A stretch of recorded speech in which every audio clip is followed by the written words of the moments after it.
Bonjour et bienvenue encore une fois chez Soloa University.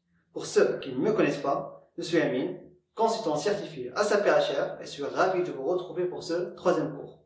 J'espère que vous avez aimé le cours précédent, donc n'hésitez pas à laisser vos commentaires ou vos suggestions. Pour ce troisième cours, je ne serai pas seul, mais accompagné par notre consultante Selima. Bonjour, je suis Salima, je suis consultante SAP-HR et c'est avec un grand plaisir que nous allons vous présenter ce cours dédié au sous-module gestion organisationnelle.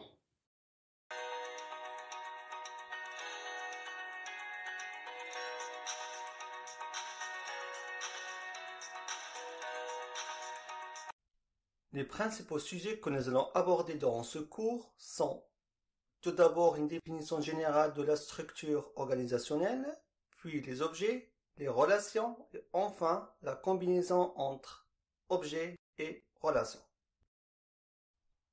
Chapitre 1, définition générale. Le sous-module structure organisationnelle de SAP permet de représenter l'organigramme d'une société. Cette présentation est sous forme d'objets et relations que nous allons les découvrir en détail dans ce cours. Passons maintenant au deuxième chapitre où nous allons parler des objets.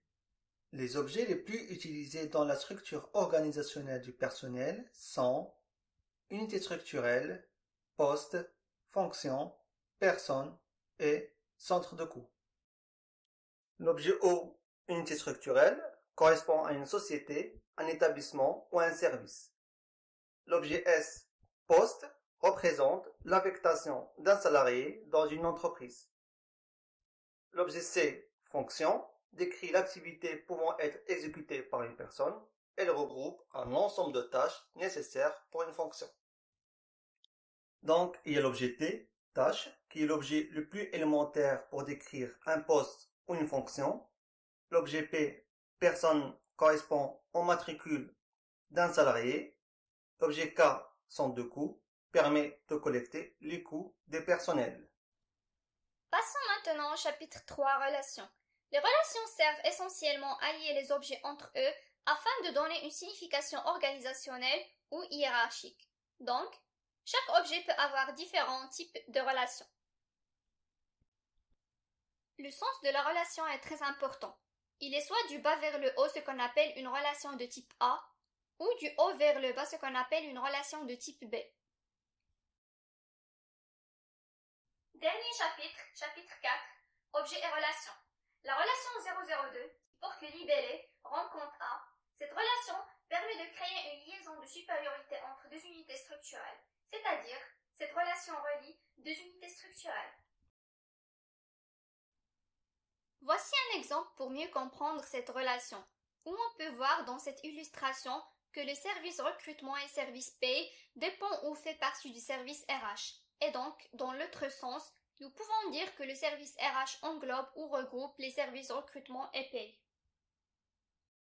Passons maintenant à la relation 003, portant le nom appartient à. Cette relation permet de créer une relation d'appartenance d'un poste à une unité structurelle. Donc, c'est une relation entre l'objet poste et l'objet unité structurelle. Dans cet exemple, vous pouvez voir que les postes gestionnaires de paye font partie d'unité structurelle service paye, et dans l'autre sens, nous pouvons dire que le service paye contient des postes de gestionnaire. La relation 012 portant le nom dirige permet de déterminer le poste qui est responsable d'une unité structurelle. Cette relation est donc entre l'objet poste et l'objet unité structurelle. Comme vous pouvez voir dans cet exemple, grâce à la relation 012, nous avons pu dire que le poste responsable de paye, qui est le poste responsable d'une unité structurelle, service de paye. La relation 007, portant le libellé décrit. Cette relation permet de décrire les tâches à effectuer ou les tâches nécessaires pour chaque poste. Donc, c'est une relation entre l'objet fonction et l'objet poste. Comme vous pouvez voir dans cet exemple, la fonction gestionnaire de paye permet de décrire les tâches qui doivent être effectuées pour chaque personne qui va occuper les postes 1 et 2 de gestionnaire de paye. La relation 007 existe aussi entre l'objet tâche et les objets fonction et poste. Cette relation permet de décrire l'ensemble des tâches qui composent une fonction ou un poste. Voici un exemple de relation entre l'objet tâche et l'objet fonction où nous pouvons voir que la tâche vérification de la paye fait partie des tâches de la fonction gestionnaire de paye. Et voici un autre exemple, mais cette fois-ci entre l'objet tâche et l'objet poste. Cette relation permet d'affecter une tâche directement à un poste sans passer par la fonction. Où nous pouvons dire dans cet exemple que la tâche vérification de la paye fait partie des tâches nécessaires pour le poste 1 de gestionnaire de paye.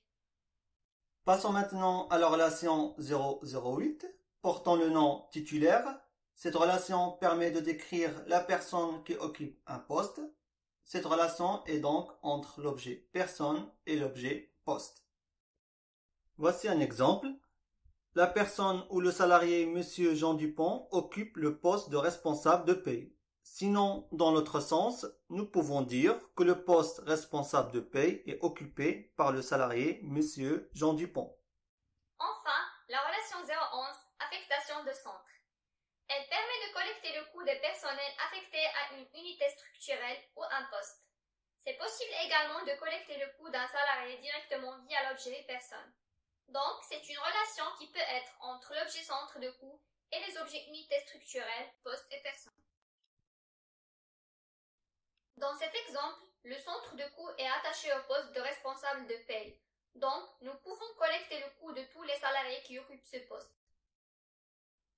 Là, dans cet exemple, le centre de coût est attaché à l'unité structurelle service de paye. C'est-à-dire, nous pouvons collecter le coût des personnels affectés à n'importe quel poste qui appartient à cette unité structurelle.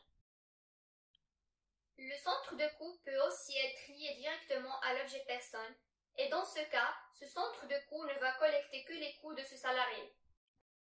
Les transactions les plus utilisées pour ce sous-module sont PPOME et PP01. Elles permettent bien évidemment de créer l'organigramme d'une société, c'est-à-dire de créer les différents types d'objets et relations. Voici un exemple de la transaction PPOME. Donc, voici l'écran d'accueil de SAP. En haut à gauche de l'écran, nous pouvons lancer la transaction PPOME. C'est comme un raccourci qui permet de lancer un programme. À gauche, comme vous pouvez voir, l'ensemble des objets que vous pouvez chercher dans l'organigramme d'une société. En bas à gauche, nous pouvons naviguer sur l'ensemble des unités structurelles de la société sélectionnée. Puis à droite, vous pouvez visualiser en détail le contenu de chaque unité structurelle. Et bien sûr, cette transaction vous donne la possibilité de créer des nouveaux objets et de nouvelles relations selon votre besoin. Vous pouvez découvrir en détail cette transaction en s'inscrivant à nos cours de formation. C'est la fin de ce cours et nous vous remercions de votre attention. Nous espérons que vous avez passé un bon moment avec nous. Comme d'habitude, n'hésitez pas à le partager et à laisser vos commentaires afin que nous puissions avoir une idée sur la qualité de nos cours. Nous sommes en train de préparer le cours suivant dédié à la gestion du temps, donc n'hésitez surtout pas à suivre notre page LinkedIn pour ne pas rater nos actualités. Merci. Et à très bientôt.